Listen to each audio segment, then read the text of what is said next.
Kaya na po, bali nilagyan na namin ng pampalasa. Ganun din naman yun.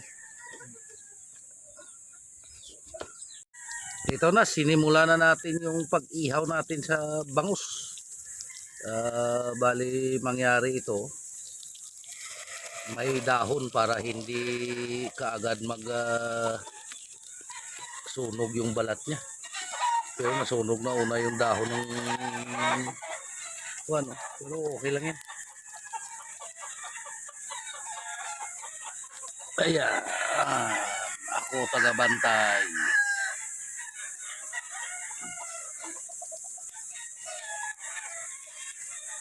Kapag naluto ito mamaya, sarap po.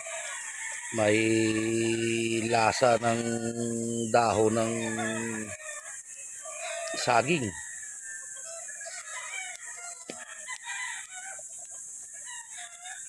Ayan. Masyadong madami yung baga natin. Buwas-buwasan natin ng kaunti para hindi ka agad mabigla ng pagkaluto.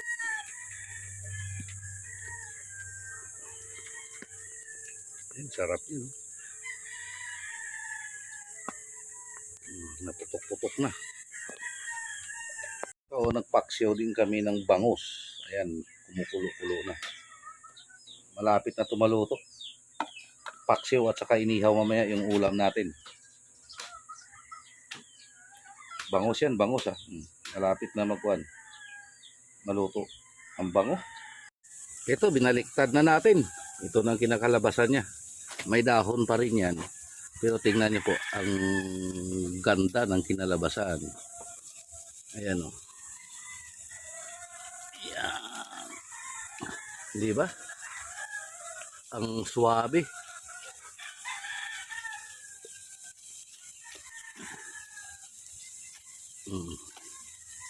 Kita nyo. Ayan, ito ng kalabasan, no? Tanggalan na natin nag-uling-uling yung dahon ng saging. Pero tingnan nyo naman, brown na brown. Ang sarap. Ang amoy niya pati, nakukuhan mo yung dahon na nasunog sa katawan. Sarap. Tingnan nyo. Kakain na tayo maya-maya. Antay lang na maluto yung kanin. Bali sa dahon tayo ngayon makakain. Ito, tingnan nyo. Ang sarap ng ulam namin. Ayan o, inihaw. Ganda ng kinalabasan sa dahon ng saging inihaw. Sinaing na kanin. At saka ayan, pinaka-dabis dyan.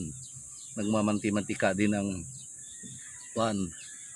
yung paksiw na bangus pa din. May sausawan kami at saka sinamakan. So, kain na tayo.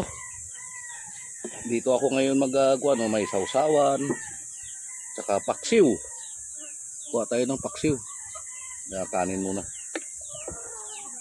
Yan, sarap. Tapos paksiw.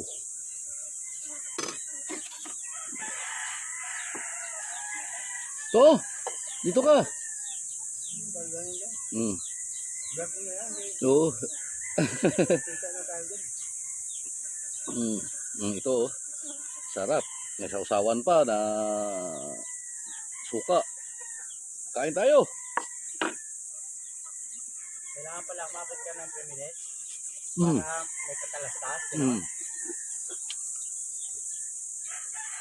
Sarap. Ito yung inihaw natin.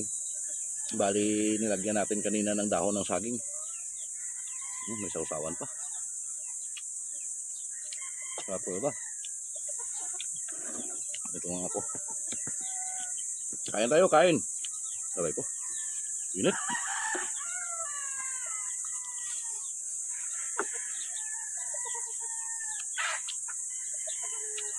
Sarap ng paksiw mo to Ano nilagay mo dito? Suka lang. Sarap eh.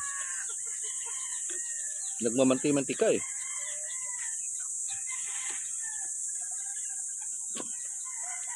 Ay, liwanag.